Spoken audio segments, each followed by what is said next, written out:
Hi, welcome to Text Tutor Academy. അപ്പോൾ നമ്മൾ ഇന്ന് ഡീൽ ചെയ്യാൻ പോകുന്ന ടോപ്പിക് എന്ന് പറയുന്നത് ഫ്രം ട്രേഡ് ടു ടെറിട്ടറി. എന്താണ് ഫ്രം ട്രേഡ് ടു ടെറിട്ടറി എന്ന് പറയുന്നത്? ബ്രിട്ടീഷുകാർ വന്ന ഒരു കാലഘട്ടമല്ലേ ഇന്ത്യയിലേക്ക്. അവർ പല ട്രേഡ് നടത്തിയിട്ടാണ് പല ടെറിട്ടറീസ് അവരുടേതാക്കി മാറ്റിയത് അല്ലേ. അപ്പൊ ഇത് കമ്പനി എസ്റ്റാബ്ലിഷസ് പവർ എന്ന് പറയുന്നത് ആരെയാണ്? ബ്രിട്ടീഷുകാരെ. ഈസ്റ്റ് ഇന്ത്യ കമ്പനിയാണ് അല്ലെ മക്കളെ. അപ്പൊ അതിനെ കുറിച്ച് നമുക്ക് ഡീറ്റെയിൽ ആയിട്ട് ഒരു സ്റ്റോറി പോലെ കഥ പോലെ നമുക്ക് പറഞ്ഞു പോയാലോ? Okay, first one. Aurangzeb was the last of the powerful Mughal emperor. Aurangzeb was the last of the powerful Mughal rulers എന്നാണ് പറയുന്നത്. എന്നുവെച്ചാൽ മുഗൾ റൂളേഴ്സിന് അവസാനം ഭരിച്ചിട്ടുള്ള ഒരാളാണ് ആര്? ഔറംഗസേബ് എന്ന് പറയുന്നത് അല്ലെ. He established, ഇദ്ദേഹത്തിന്റെ ഭരണം എന്ന് പറയുന്നത് control over A very large part of the territory that is now known as India. ഔറംഗസേബിന്റെ ഭരണം, ഔറംഗസേബ് ആരാണ്? മുഗൾ റൂളർ ആണ് അല്ലെ. He is the last powerful Mughal ruler ആണ് ഔറംഗസേബ് അല്ലെ. അപ്പൊ അദ്ദേഹം എന്ന് പറയുമ്പോൾ നമ്മുടെ ഇന്ത്യയിലെ ഭൂരിഭാഗം സ്ഥലങ്ങളും അദ്ദേഹം കീഴടക്കിയിരുന്നു എന്നാട്ടോ കുട്ടികളെ പറയുന്നത്. And after his death in 1707, അദ്ദേഹം മരണപ്പെട്ടത് എപ്പോഴാണ്? ഔറംഗസേബ് 1707 ഔറംഗസേബ് ആരാണ് മക്കളെ? ലാസ്റ്റ് മുഗൾ റൂളേഴ്സിന്റെ കിങ്ഡത്തിൽ തന്നെ ലാസ്റ്റ് ഭരിച്ചിട്ടുള്ള ഒരു ഭരണാധികാരിയാണ് ആര്? ഔറംഗസേബ് അല്ലെ. അദ്ദേഹം മരിച്ചത് എപ്പോഴാണ്? 1707 അദ്ദേഹം മരിച്ചത്. അദ്ദേഹത്തിന്റെ കാലഘട്ടം എന്ന് പറയുമ്പോൾ ഇന്ത്യയിലെ ഭൂരിഭാഗം പലതരത്തിലുള്ള ഏരിയാസും അദ്ദേഹം കീഴടക്കിയിരുന്നു എന്നാണ് പറയുന്നത്. Okay. And many Mughal governors and big zamindars began asserting their authority and establishing regional kingdoms എന്നാണ് പറയുന്നത്. ഈ ഒരു അദ്ദേഹത്തിന്റെ മരണത്തിന് ശേഷം അവിടെ ആരൊക്കെയാണ് ഭരിച്ചിരുന്നത്? പല മുഗൾ ഗവർണേഴ്സ് അവിടെ വന്നു. എന്നിട്ട് പിന്നെ ബിഗ് ജമീന്ദാർസ് അല്ലെ, വലിയ വലിയ ലാൻഡ് ലോർഡ്സ്, അവരൊക്കെ വന്നിട്ട് അവിടെ എന്ത് ചെയ്തു? അവരുടെ ഒതോറിറ്റി, അവരുടെ പവർ അവിടെ ഇതാക്കിയിട്ട് അവിടെയുള്ള റീജിയണൽ കിങ്ഡംസ് ഒക്കെ അവരുടെ കീഴിലാക്കി. ആരൊക്കെയാണ്? ഔറംഗസേബ് മരിച്ചതിന് ശേഷം ഈ ഒരു മുഗൾ ഗവർണേഴ്സും ജമീന്ദാസും ചേർന്നിട്ട് അവിടെയുള്ള സ്ഥലങ്ങള്, ഔറംഗസേബിന്റെ സ്ഥലങ്ങളൊക്കെ അവര് പിടിച്ചെടുത്തു, അവിടെ ഭരണം തുടങ്ങി എന്നാണ് കേട്ടോ മക്കളെ പറയുന്നത്. And by the second half of 18th century, അങ്ങനെ 18th centuryന്റെ രണ്ടാം പകുതി ആയപ്പോൾ നോക്കാം, a new power was emerged. അങ്ങനെ 18th century 18ാം നൂറ്റാണ്ടിന്റെ പകുതിയിലായപ്പോ ആരുടെ വരവായിരുന്നു മക്കളെ? ഇറ്റ് ഈസ് ബ്രിട്ടീഷുകാരെ പവർ ആയിരുന്നു പിന്നെ മൊത്തം ഇന്ത്യയിൽ അല്ലെ. അവിടെ കൊളോണിയൽ റൂൾ ആയിരുന്നു അല്ലെ പിന്നെ നമ്മുടെ ഇന്ത്യയിൽ ഉണ്ടായിരുന്നത് അല്ലെ. നെക്സ്റ്റിലേക്ക് അപ്പോ ഇതാണ് നമ്മുടെ ഔറംഗസേബ് അല്ലെ. ലാസ്റ്റ് മുഗൾ റൂളർ ആണ് അല്ലെ. അതായത് Sultan of great Mughal Empire ആണ് അല്ലെ ഔറംഗസേബ് അല്ലെ. ഓക്കെ. ജനിച്ചത് 4th November 1618 ആണ്. Okay. Father it is Shah Jahan. And അദ്ദേഹത്തിന്റെ ഡൈനസ്റ്റിന്റെ പേര് ഇറ്റ് ഇസ് ടിമറിഡ്. ആൻഡ് അദ്ദേഹത്തിന്റെ റീജിയൻ അല്ലെ, അദ്ദേഹത്തിന്റെ birth it is 31st July 1658 to it is 3rd March 1707. അദ്ദേഹത്തിന്റെ സക്സസർ ആയിട്ട് പിന്നെ വന്നത്, അദ്ദേഹത്തിന്റെ മരണശേഷം അവിടെ ഭരിച്ചത് ഇറ്റ് ഇസ് മുഹമ്മദ് ആസം ഷാ ആയിരുന്നു. അദ്ദേഹം മരിച്ചത് എപ്പോഴാണ്? ഔറംഗസേബ് മരിച്ചത് it is in 3rd March 1707 ആണ് അല്ലെ. അപ്പൊ നെക്സ്റ്റ് സ്ലൈഡിൽ നമുക്ക് ബാക്കിയുള്ള കാര്യങ്ങൾ നോക്കാം. ഇത് Bahadur Shah Zafar and his sons being arrested by captain Hodson. ഇപ്പോ ഓക്കെ, ഈ ബഹദൂർ ഷാ ജഫർ എന്ന് പറയുന്ന ആളുടെ മക്കളെയും അദ്ദേഹത്തെയും ആര് അറസ്റ്റ് ചെയ്യുന്ന ഫോട്ടോയാണ്? ക്യാപ്റ്റൻ ഹോഡ്സൺ അറസ്റ്റ് ചെയ്യുന്ന ബ്രിട്ടീഷുകാരെ ക്യാപ്റ്റൻ ഹോഡ്സണ് ഈ ബഹദൂർ ഷാ ജഫറിനെയും അദ്ദേഹത്തിന്റെ മക്കളെയും ക്യാപ്റ്റൻ ഹോഡ്സൺ അറസ്റ്റ് ചെയ്യുന്ന പിക്കാണ് ഇത്. അപ്പൊ അവരെ കുറിച്ച് നമുക്ക് ഡീറ്റെയിൽ ആയിട്ട് അടുത്ത സ്ലൈഡിൽ കാണാം കേട്ടോ. Okay, after Aurangzeb, there was no powerful Mughal ruler എന്നാണ് പറയുന്നത്. ഔറംഗസേബിന് ശേഷം അവിടെ എന്ത് റൂളേഴ്സ് ഉണ്ടായിരുന്നു എന്നാണ്. അവിടെ ഇദ്ദേഹത്തിനെ പോലെ ഊർജ്ജസ്വലനായിട്ടുള്ള ഒരു പവർഫുൾ റൂളർ അവിടെ ഉണ്ടായിരുന്നില്ല എന്നാണ് പറയുന്നത്. But Mughal emperors continue to be symbolically important. പക്ഷെ അങ്ങനെ ഒരാൾ മരിച്ചു പോയാലും ആ മുഗൾ കിങ്ഡത്തിന്റെ അവരുടെ മൂല്യം എന്നും ഉയർത്തിക്കൊണ്ടുവരണ്ടേ അവർക്ക്, അല്ലെ? In fact, with a massive rebellion against the British rule broke out in 1857. അങ്ങനെ എന്ന് വെച്ചാല് ഈ പലതരത്തിൽ ഇവരുടെ നേതൃത്വത്തിൽ ഈ ബ്രിട്ടീഷുകാർക്കെതിരെ ഒരു റിബല്യൻ ഏത് വർഷം ഉണ്ടായി? ഒരു വിപ്ലവം 1857 ബ്രിട്ടീഷുകാർക്കെതിരെ അവർ വിപ്ലവം നടത്തി, ഒരു സമരം നടത്തി എന്നാണ് പറയുന്നത്. അന്ന് ബഹദൂർ ഷാ സഫർ അല്ലെ, നമ്മൾ മറ്റേ പിക്കിൽ കണ്ടതാരായിരുന്നു? ബഹദൂർ ഷാ സഫർ ആണ് അല്ലെ. Bahadur Shah Zafar, the Mughal emperor at that time, was seen as a natural leader. എന്ന് വെച്ചാല് ഈ ബഹദൂർ ഷാ സഫർ ആയിരുന്നു ആ ഒരു ടൈമിൽ മുഗൾ റൂളർ. ഈ ഒരു മാസീവ് റിബല്യൻ ബ്രിട്ടീഷുകാർക്കെതിരെ, ബ്രിട്ടീഷുകാരുടെ ഭരണത്തിനെതിരെ 1857 നടന്നപ്പോ അന്നത്തെ മുഗൾ എംപറർ ആരായിരുന്നു മക്കളെ? ഇറ്റ് ഈസ് ബഹദൂർ ഷാ സഫർ ആയിരുന്നു ആ ഒരു ടൈമിൽ. അദ്ദേഹത്തിനെ വിശേഷിപ്പിക്കുന്നത് എന്ത് പേരിലാണ് മക്കളെ? ഇറ്റ് ഈസ് നാച്ചുറൽ ലീഡർ അല്ലെ. നാച്ചുറൽ ലീഡർ എന്ന് പറയുന്ന പേരിലാണ് അദ്ദേഹത്തിനെ വിശേഷിപ്പിക്കുന്നത് അല്ലെ. Okay next. Once the revolt was put down by the company. അങ്ങനെ ഇവരുടെ ഈ വിപ്ലവം അല്ലെങ്കിൽ ഇവരുടെ ഈ സമരം ആര് നിർത്തലാക്കി അല്ലെങ്കിൽ ആരത് ഇല്ലാതാക്കി എന്ന് പറയുന്നത്? ഈ ഒരു ഈസ്റ്റ് ഇന്ത്യ കമ്പനി, ഈ ബ്രിട്ടീഷേഴ്സ് അതൊക്കെ തച്ചുടച്ചു എന്നാണ് പറയുന്നത്.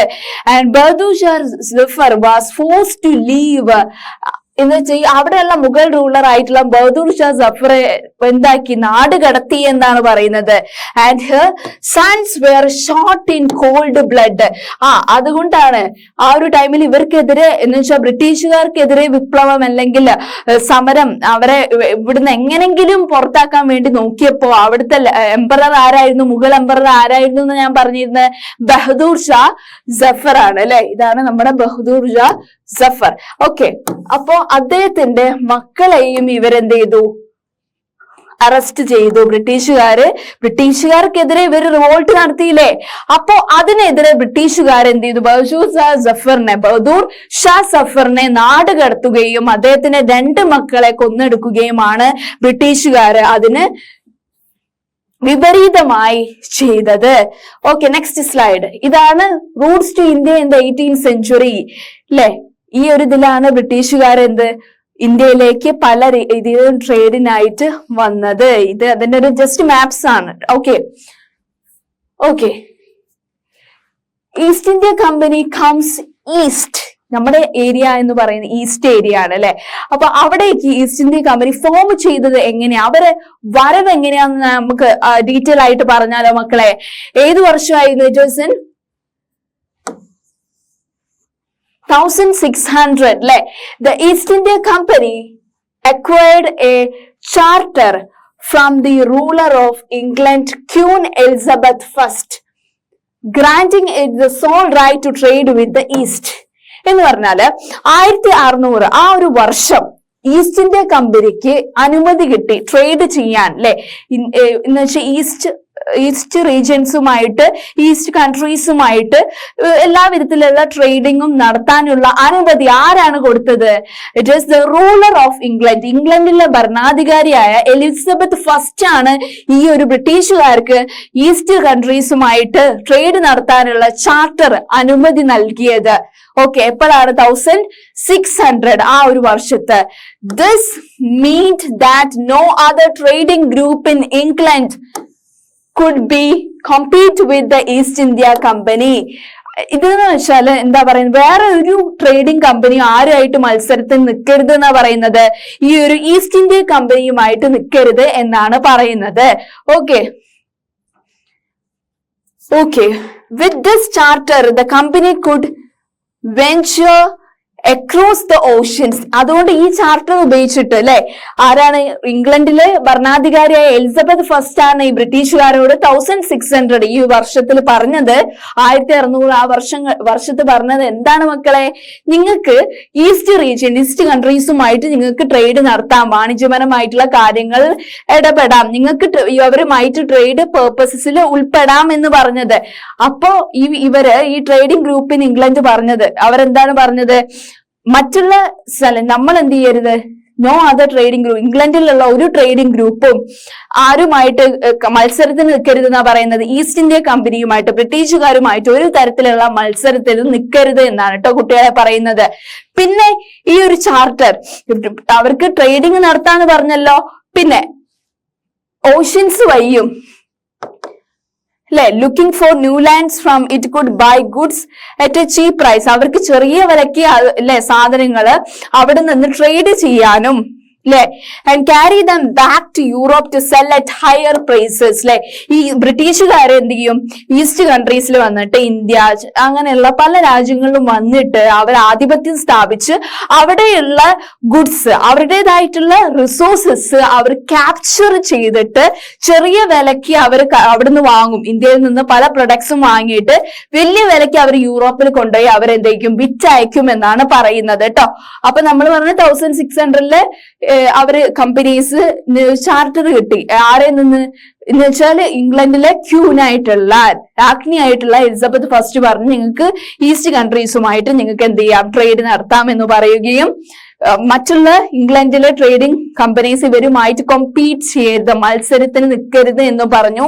പിന്നെ അവർക്ക് ഓഷ്യൻസ് വഴി, കടൽ മാർഗവും അവർക്ക് എന്ത് ചെയ്യാം, ഓരോ രാജ്യങ്ങളിലുള്ള പ്രൊഡക്ട്സ് അല്ലെ, റിസോഴ്സസ് വളരെ ചീപ്പ് പ്രൈസസിൽ അവർക്ക് എടുത്തിട്ട് വലിയ പ്രൈസസിൽ യൂറോപ്യൻ റീജിയൻസിലെ മാർക്കറ്റ് പോയി വിറ്റയക്കാമെന്നും പറഞ്ഞു അല്ലെ മക്കളെ. And next slide. Also, the company did not have to fear competition from other English trading companies. ഇങ്ങനെ ഒരു ചാർട്ടർ ഇറക്കിയോണ്ട് എന്തില്ല, വേറെ രാജ്യങ്ങളിലുള്ള ആളുകൾ ഇങ്ങനെ വാണിജ്യപരമായിട്ടുള്ള കാര്യങ്ങളിൽ അവര് ട്രേഡ് നടത്തുന്ന സ്ഥലത്തേക്ക് വരും എന്നത് അവർക്ക് ഭയക്കേണ്ട കാര്യമില്ലായിരുന്നു എന്നാട്ടോ കുട്ടികളെ പറയുന്നത്. ഓക്കെ, അതാണ് ഇതിൽ ഡീറ്റെയിൽ ചെയ്യുന്നത്. By the time the first English ships sail down the west coast of Africa. അങ്ങനെ ആദ്യമായിട്ട് ഈ ഒരു ബ്രിട്ടീഷുകാരെ ഷിപ്പ് എവിടെയാന്ന് വന്നത് മക്കളെ, വെസ്റ്റ് കോസ്റ്റ് ഓഫ് ആഫ്രിക്ക. ആഫ്രിക്കയിലെ വെസ്റ്റ് കോസ്റ്റിലാണ് അവരുടെ ആദ്യമായിട്ടുള്ള ഷിപ്പ് വന്നത്. എവിടെയാണ്, it is round the Cape of Good Hope. And അത് പിന്നെ ക്രോസ് ചെയ്തത്, it is Indian Ocean cross ചെയ്ത് the Portuguese had already established their presence in the western coast of India and had their base in Goa. എന്ന് വെച്ചാല് നമ്മൾ പറഞ്ഞു first English ships sail ചെയ്ത് western coast of Africa, it is around the good ഹോപ്പിന് ചുറ്റുമാണ്. അവർ Indian Ocean cross ചെയ്തിട്ടാണ് first English ships വന്നത്. പക്ഷെ നമുക്ക് പറയാം പോർച്ചുഗീസുകാര് എന്ത് ചെയ്തു, അതിനു മുന്നേ ഈ ബ്രിട്ടീഷുകാർക്ക് മുന്നേ ഇവിടെ ആധിപത്യം സ്ഥാപിച്ചവരാണ് വെസ്റ്റേൺ കോസ്റ്റ് ഓഫ് ഇന്ത്യയിലും. അതുപോലെ തന്നെ എന്താണ് അവരുടെ ബേസ് ആയിട്ട് ഗോവനെയാണ്. അവരുടെ മെയിൻ ആയിട്ടുള്ള പോർച്ചുഗീസുകാര് ട്രേഡ് നടത്തുന്ന അവരുടെ പോർട്സ് എന്ന് പറയുന്നത് ഗോവ ഏരിയ ആണ്. And western coast of India ആണ് എന്നുള്ള കാര്യം ആലോചിക്കുക. അപ്പോ നമ്മൾ പറഞ്ഞു ചാർട്ടർ ഇത് പ്രകാരം കമ്പനീസിന് വേറെ രാജ്യങ്ങളുമായിട്ട് മത്സരത്തിന് നിൽക്കാനോ വേറെ രാജ്യങ്ങൾ ഇവരുടെ വാണിജ്യപരമായിട്ടുള്ള കാര്യങ്ങളിൽ ഇടപെടുന്നുള്ള ഭയം വേണ്ടാന്ന് പറഞ്ഞു. പക്ഷേ പോർച്ചുഗീസുകാര് ഇവർ വരുന്നതിന് മുന്നേ വെസ്റ്റേൺ കോസ്റ്റ് ഓഫ് ഇന്ത്യയിലും അതേമാതിരി ഇന്ത്യയിലെ ഗോവ ഏരിയയിലും അവരുടെ വാണിജ്യപരമായിട്ടുള്ള കാര്യങ്ങൾ ആധിപത്യം പോർച്ചുഗീസുകാര് സ്ഥാപിച്ചിരുന്നു എന്നാണ് പറയുന്നത്.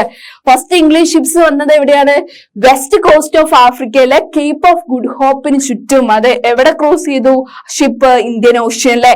ഇത്തരം കാര്യങ്ങളാണ് നമ്മൾ ഇതിൽ ഡിസ്കസ് ചെയ്ത്. അപ്പൊ ബാക്കിയുള്ള കാര്യങ്ങൾ അടുത്ത സ്ലൈഡില്. അപ്പോ it was Vasco da Gama, a Portuguese explorer who had discovered this sea route to India in 1498. അങ്ങനെ ട്രേഡ് നടത്താൻ വേണ്ടിയിട്ട് 1498 ഈസ്റ്റ് ഇന്ത്യ കമ്പനി വന്ന 1600 ആ കാലഘട്ടം അല്ലെ, 1600. അതിന്റെ മുന്നേ അല്ലെ 1498 Vasco da Gama, Portuguese explorer ആയിട്ടുള്ള വാസ്കോ ഡ ഗാമയാണ് ട്രേഡിന് വേണ്ടിയിട്ട് സീ റൂട്ട് ഇന്ത്യയിലേക്ക് കണ്ടുപിടിച്ചത്. ആരാണ്? വാസ്കോ ഡ ഗാമയാണ് എന്നാണ് അല്ലെ പറയണേ. Okay. And by the early 17th century, അങ്ങനെ 17th നൂറ്റാണ്ടിന്റെ തുടക്ക കാലഘട്ടം കേട്ടോ കുട്ടികളെ. And the Dutch too were exploring the possibilities of trade in the Indian Ocean. അങ്ങനെ 17th നൂറ്റാണ്ടിന്റെ തുടക്കത്തിൽ തന്നെ ഡച്ച് രാജ്യങ്ങളിൽ നിന്ന് വാണിജ്യപരമായിട്ടുള്ള കാര്യങ്ങൾക്ക് ആളുകൾ വരാൻ തുടങ്ങി എന്നാണ് പറയുന്നത്. ഇന്ത്യൻ ഓഷ്യൻ ഏരിയയിലേക്ക്, നമ്മുടെ ഇന്ത്യയിലേക്ക് വരാൻ തുടങ്ങി എന്നാണ് പറയുന്നത്. അങ്ങനെ പിന്നെ സൂൺ ദ ഫ്രഞ്ച് ട്രേഡേഴ്സും ലാസ്റ്റ് വന്നു എന്നാണ് പറയുന്നത് കേട്ടോ. ഓക്കെ, അപ്പൊ നമ്മൾ പറഞ്ഞു ഈസ്റ്റ് ഇന്ത്യ കമ്പനി വരുന്നതിന് മുന്നേ അവിടെ പോർച്ചുഗീസുകാരുണ്ടായിരുന്നു, പിന്നെ 17th century തുടക്കം അവിടെ ഡച്ചുകാരുണ്ടായിരുന്നു, ഫ്രഞ്ചുകാരുണ്ടായിരുന്നു. ഓക്കെ, ഇത്തരം കാര്യങ്ങളാണ് കേട്ടോ. വാസ്കോ ഡ ഗാമയാണ് sea route to India 1498 trade നടത്താൻ വേണ്ടി സീ റൂട്ട് കണ്ടുപിടിച്ചത്. വാസ്കോ ഡ ഗാമയായിരുന്നു. 17th century തുടക്കത്തിൽ ഡച്ചുകാരെ അവിടെ ട്രേഡ് നടത്താൻ വേണ്ടി വന്നിരുന്നു ഇന്ത്യൻ ഓഷ്യൻ ഏരിയയിൽ. പിന്നെ വന്നത് ഫ്രഞ്ച് ട്രേഡേഴ്സ് ആണ് അറൈവ് ചെയ്തത്. ഇവരൊക്കെ നിലനിൽക്കുമ്പോ ഓക്കെ. പക്ഷെ മറ്റൊരു കാര്യം എന്ന് പറയുന്ന ഇൻട്രസ്റ്റഡ് ആയിട്ടുള്ള കാര്യം എന്താണെന്നറിയോ മക്കളെ? ഇവർ 3-4 പേര് രാജ്യങ്ങൾ, ഡച്ച് ആണെങ്കിലും ഫ്രഞ്ച്, പോർച്ചുഗീസ് അല്ലെങ്കിൽ ബ്രിട്ടീഷ് ആണെങ്കിലും അവർക്കൊക്കെ എന്താണ് മെയിൻ ആയിട്ട് സെയിം കാര്യങ്ങൾ, സെയിം സാധനങ്ങൾ വാങ്ങാൻ വേണ്ടിയിട്ടാണ് അവർ ഇന്ത്യയിൽ വന്നത്. പല രാജ്യങ്ങളും അവർ ഫോക്കസ് ചെയ്തത്. All the companies were interested in buying the same things ആണ് എന്നുള്ളതാണ് ഇൻട്രസ്റ്റഡ് ആയിട്ടുള്ള കാര്യം കേട്ടോ. And the fine quality of cotton and silk produced in India had a big market in Europe എന്നാണ് പറയുന്നത്. ഇന്ത്യയിലെ ഏത് കാര്യത്തിനാണ് ഇവർ ഈ രാജ്യങ്ങൾ മൊത്തം ബൈ ചെയ്യാൻ ഇൻട്രസ്റ്റ് കാണിക്കുന്ന, വാങ്ങാൻ ഇൻട്രസ്റ്റ് കാണിക്കുന്ന എന്ത് സാധനമാണ് ഇന്ത്യയിലെ? ഇറ്റ് ഈസ് കോട്ടൺ കോട്ടൺ, പിന്നെ സിൽക്ക്. കോട്ടൺ സിൽക്ക് പ്രൊഡക്ട്സിന് നല്ല ലാഭമാണ് എവിടെ എന്ന് പറയുന്ന യൂറോപ്യൻ രാജ്യങ്ങളിൽ. അത് ബിഗ് മാർക്കറ്റ് ആണ് ഉണ്ടാക്കുന്നത്, ബിഗ് പ്രോഫിറ്റ് ആണ് ഉണ്ടാക്കുന്നത് എന്നാണ് പറയുന്നത്. പിന്നെ ഇന്ത്യയിലെ മറ്റേതൊക്കെ സാധനങ്ങൾക്കാണ് ബിഗ് പ്രോഫിറ്റ് ഉണ്ടാവുന്നത്? പെപ്പർ കുരുമുളക്, അതുപോലെ ക്ലോവ്സ് ആൻഡ് കാർഡമം, പിന്നെ cinnamon. 2 were in great demand എന്നാണ് പറയുന്നത് അല്ലെ. ഇപ്പൊ കോട്ടനും സിൽക്കും കൂടാതെ ഇന്ത്യയിൽ വന്നിട്ട് ട്രേഡ് നടത്തുന്ന ആളുകള് വേറെ ഏതൊക്കെ കാര്യങ്ങളിൽ നിന്നാ ബിഗ് പ്രോഫിറ്റ് ഉണ്ടാക്കുന്ന മക്കളെ? പെപ്പർ, ക്ലോവ്സ്, കാർഡമം, സിനമൺ അല്ലെ, ഇത്തരം കാര്യങ്ങളാണ്. Okay. And competition amongst the European companies inevitably pushed up the prices at which these goods could be purchased and this reduced the profit that could be earned. അങ്ങനെ ഇതിലൊരു മത്സരം വന്നപ്പോ ഇവരുടെ പ്രൈസസിൽ പലതരത്തിലുള്ള മാറ്റങ്ങൾ വരികയും പ്രോഫിറ്റ് ഏൺ ചെയ്യുന്നത് കുറയുകയും ചെയ്തു. എന്ന് വെച്ചാല് ഒരേ പ്രൊഡക്റ്റിന് പല രാജ്യങ്ങൾക്കും ട്രേഡ് നടത്തുന്നുണ്ട് അല്ലെ. ഇന്ത്യയിൽ വന്നിട്ട് ഈ ഒരു സെയിം തിങ്സ്, കോട്ടനും സിൽക്കിനും അതുപോലെ തന്നെ പെപ്പർ, സിനമൺ, ഡച്ചുകാരും ഫ്രഞ്ചുകാരും അല്ലെ പോർച്ചുഗീസുകാരനും ഒക്കെ സെയിം തിങ് ആണ് വേണ്ടത്. അപ്പൊ അവിടെ എന്താവും? പ്രോഫിറ്റ് അവിടെ കുറയില്ലേ കുട്ടികളെ? പിന്നെ the only way the trading company could flourish was by eliminating the rival competitors. ഇപ്പൊ ഈ ഒരു എന്താ പറയാ ബ്രിട്ടീഷുകാർക്ക് അവരുടെ പ്രോഫിറ്റ് കൂട്ടണമെങ്കിൽ അവരെന്ത് ചെയ്യണം? ഈ ഡച്ചുകാരെയും ഫ്രഞ്ചുകാരെയും പോർച്ചുഗീസുകാരെയും അവർ നിയന്ത്രിക്കണം ട്രേഡ് നടത്തുന്നതിൽ നിന്ന് അല്ലെ. പിന്നെ next point, the urge to secure market therefore led to fierce battles between the trading companies അല്ലെ. എന്ന് വെച്ചാൽ അവര് പ്രൊഡ്യൂസ് ചെയ്യുന്നത് അല്ലെ, എന്ന് വെച്ചാൽ ഇന്ത്യയിലുള്ള ആളുകൾ പ്രൊഡ്യൂസ് ചെയ്യുന്ന പ്രൊഡക്ട്സിന് എന്ന് വെച്ചാൽ സെയിം തിങ്സിന്, കോട്ടൺ ആണെങ്കിലും സിൽക്ക് ആണെങ്കിലും പെപ്പർ, സിനമൺ അല്ലെ, കാർഡമം, അതിനൊക്കെ എന്താണ് പല രാജ്യങ്ങളും അതിന് നോട്ടമിടുന്നതാണ്. അപ്പൊ അവിടെ അവർക്ക് ശത്രുത അല്ലെ, ശത്രു രാജ്യങ്ങളുണ്ട് അല്ലെ. എന്ന് വെച്ചാൽ ബ്രിട്ടീഷുകാർക്ക് ശത്രു രാജ്യങ്ങളായിരിക്കും പോർച്ചുഗീസും. എന്താന്ന് വെച്ചാല് വാണിജ്യപരമായിട്ട് അവർ ഏൺ ചെയ്യുന്ന പ്രോഫിറ്റ് കുറയ്ക്കും. മറ്റുള്ള രാജ്യങ്ങൾ ഈ സെയിം തിങ്സിന് വരുമ്പോ എന്തായും? അവരുടെ പ്രോഫിറ്റും കുറയും. അപ്പൊ അത് ഇല്ലാതാക്കണം ഫസ്റ്റ് എന്നാണ് പറയുന്നത്. കോമ്പറ്റീഷൻ ഇല്ലാതാക്കണം. ഓക്കെ, നെക്സ്റ്റ് പറയാം. ഓക്കെ, അപ്പൊ ഇത് ഇല്ലാതാക്കണമെങ്കിൽ ഈ ബ്രിട്ടീഷുകാർ എന്തൊക്കെ മാർഗങ്ങളാണ് ഉപയോഗിച്ചതെന്ന് നമുക്ക് നോക്കിയാലോ കുട്ടികളെ. First one, through the 17th and 18th centuries they regularly sank each other's ships.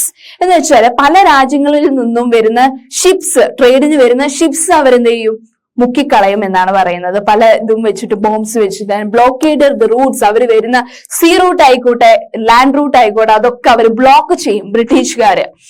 And prevented rival ships, അത് നമ്മൾ പറഞ്ഞു, from moving with supplies of goods, ആ ഗുഡ്സുമായി പോകുന്ന ഷിപ്സ് ഒക്കെ അവരെന്ത് പിടിച്ചടക്കും എന്നാണ് പറയുന്നത്. എന്തൊക്കെ കാര്യങ്ങളാണ് ചെയ്യുക? Regularly sunk each others ships എന്ന് പറഞ്ഞു. ബ്ലോക്കേഡഡ് റൂട്ട്സ്, അവർ വരുന്ന റൂട്ട്സ് ബ്ലോക്ക് ചെയ്യും. Prevented rival ships from moving with supplies of goods, ആ ഗുഡ്സ് കൊണ്ടുപോകുന്ന ഷിപ്സ് ഒക്കെ അവരെന്ത് ചെയ്യും, പിടിച്ചടക്കും എന്നാണ് അല്ലെ കുട്ടികളെ പറയുന്നത്. Okay, and the trade was carried on with arms and trading posts were protected through fortification. അല്ലെ, എന്ന് വെച്ചാൽ ട്രേഡ് എന്ന് പറയുന്നത് പ്രൊട്ടക്ട് ചെയ്യുന്ന ട്രേഡിംഗ് പോസ്റ്റുകൾ ഉണ്ടാവും. പിന്നെ എന്തുണ്ട്, അതൊക്കെ പ്രൊട്ടക്ട് ചെയ്യുന്ന ഫോർട്ടിഫിക്കേഷൻ ബേസിസിലാണ് എന്നുമാണ് പറയുന്നത് അല്ലെ. അപ്പൊ ഇത്തരം കാര്യങ്ങളാണ് നമ്മൾ ഈ ഒരു സ്ലൈഡിൽ ഡിസ്കസ് ചെയ്തത്. ഓക്കെ, അപ്പോ എന്തൊക്കെ കാര്യങ്ങളാണ് ഈ ഒരു സെഷനിൽ നമ്മൾ ഡിസ്കസ് ചെയ്തത് നോക്കിയാലോ അല്ലെ. എന്താണ് ഫ്രം ട്രേഡ് ടു ടെറിട്ടറി അല്ലെ. ഫ്രം ട്രേഡ് ടു ടെറിട്ടറി എന്നതില് ഈസ്റ്റ് ഇന്ത്യ കമ്പനീന്റെ വരവാണ് നമ്മൾ ഡിസ്കസ് ചെയ്തത് അല്ലെ.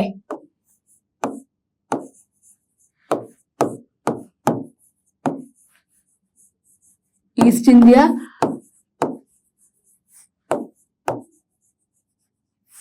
അല്ലെ, ഇവരെ കുറിച്ചാണ് നമ്മൾ പറയുന്നത്.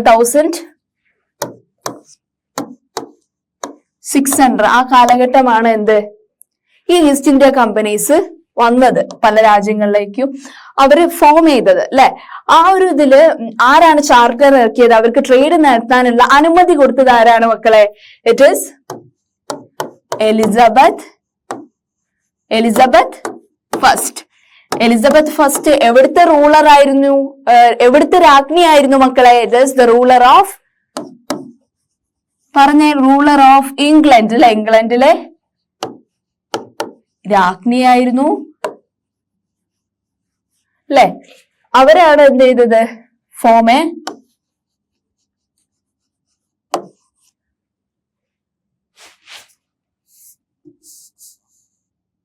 അല്ലെ, ഇംഗ്ലണ്ടിലെ റൂളർ അല്ലെ. ഓക്കെ, ഇവരൊരു ചാർട്ടർ ഫോം ചെയ്തു അല്ലെ. ഈ രാജ്ഞി, അവരുടെ ഗവൺമെന്റ് ചാർട്ടർ ഫോം ചെയ്തു അല്ലെ. allows British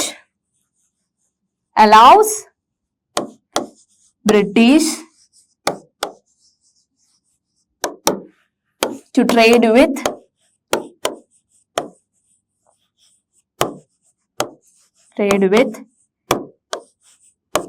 East.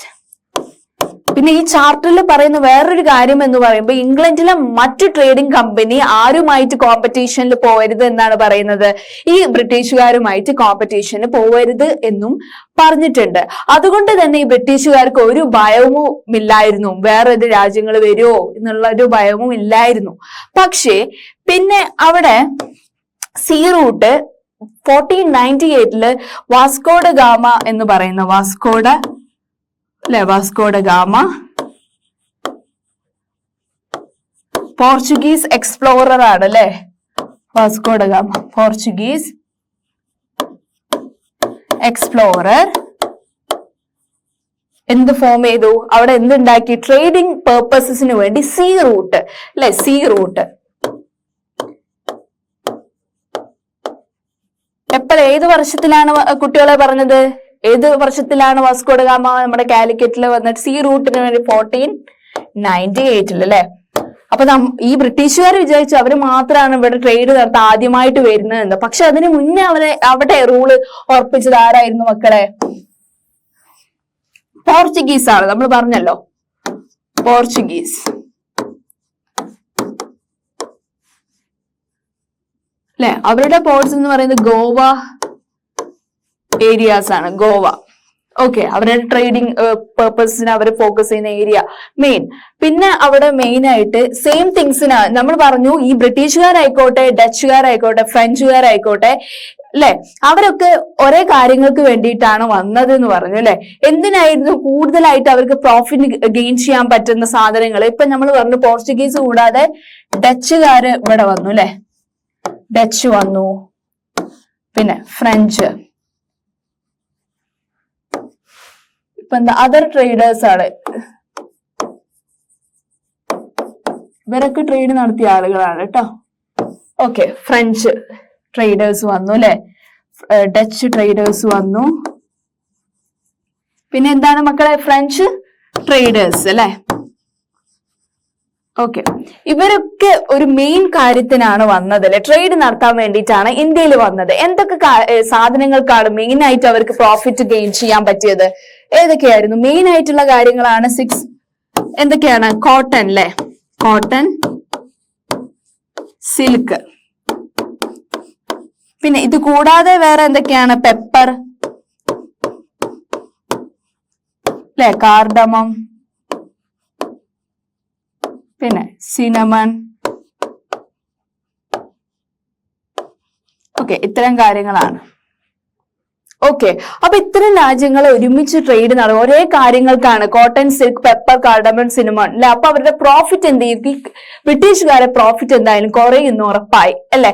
അപ്പൊ അവര് അതിനെ നിയന്ത്രിക്കാൻ വേണ്ടിയിട്ട് എന്തൊക്കെയാ ചെയ്തത്? ദേ പ്രിവെന്റഡ് അല്ലെ, ദേ പ്രിവെന്റഡ് പല തരത്തിലുള്ള അവരെന്ത് ചെയ്തു? ഈ പല രാജ്യങ്ങളിൽ നിന്ന് വരുന്ന ഷിപ്സ് അവര് എന്ത് ചെയ്തു? സിങ്ക് ചെയ്തു. പിന്നെ prevented the supplies of goods that they carried in their ships അല്ലെ. പോർച്ചുഗീസുകാരായിക്കോട്ടെ, അവരുടെ ഷിപ്സ് ഒക്കെ എന്ത് ചെയ്യും? ആ ഒരു സാധനങ്ങളൊക്കെ പിടിച്ചെടുക്കും, അവരെ കൊണ്ടുപോകുന്നതിൽ നിന്ന് അവരെ നിയന്ത്രിക്കും. പിന്നെ എന്തൊക്കെയാണ്? പിന്നെ അവരെന്ത് ചെയ്യും?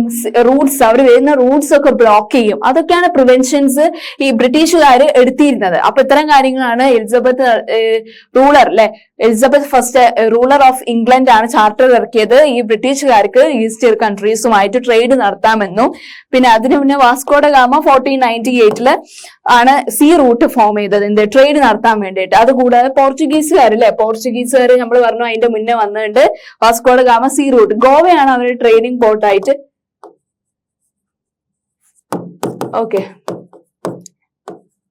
ഓക്കെ, പിന്നെ ഡച്ചുകാർ വന്നു, ഫ്രഞ്ച് ട്രേഡേഴ്സ് വന്നു. ഇവരൊക്കെ ഇപ്പോ ബ്രിട്ടീഷുകാരായിക്കോട്ടെ, പോർച്ചുഗീസുകാരായിക്കോട്ടെ, ഡച്ചുകാരായിക്കോട്ടെ, ഫ്രഞ്ച് ട്രേഡേഴ്സ് ആയിക്കോട്ടെ, അവരുടെയൊക്കെ മെയിൻ ഇൻട്രസ്റ്റഡ് തിങ്സ് എന്ന് പറയുന്നത് എന്തൊക്കെയാ മക്കളെ? It is cotton, silk, pepper, cinnamon, cardamom. അപ്പൊ ഇത്തരം കാര്യങ്ങളാണ് നമ്മൾ ഈ ഒരു സെഷനിൽ ഡീൽ ചെയ്തത്. അപ്പൊ നെക്സ്റ്റ് സെഷനിൽ ബാക്കിയുള്ള ഈസ്റ്റ് ഇന്ത്യ കമ്പനിയുടെ റൂള് അവരെന്തൊക്കെ പിടിച്ചടക്കി എന്നൊക്കെ നമുക്ക് അടുത്ത സെഷനിൽ നമുക്ക് ഡിസ്കസ് ചെയ്യാം കേട്ടോ. Thank you.